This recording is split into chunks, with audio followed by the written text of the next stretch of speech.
Ďakujem, pán eurokomisár.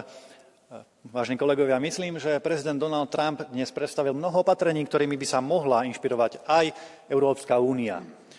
Spustenie deportácií nelegálnych imigrantov, opätovné uznávanie len dvoch pohlaví a zlepšenie ochrany žien, zastavenie tej gender ideológie napríklad v športových podujatiach, sprísnenie boja proti drogám, pozastavenie zahraničnej pomoci, až kým sa neukáže, kam táto zahraničná pomoc v skutočnosti smeruje. A týka sa to aj Ukrajiny.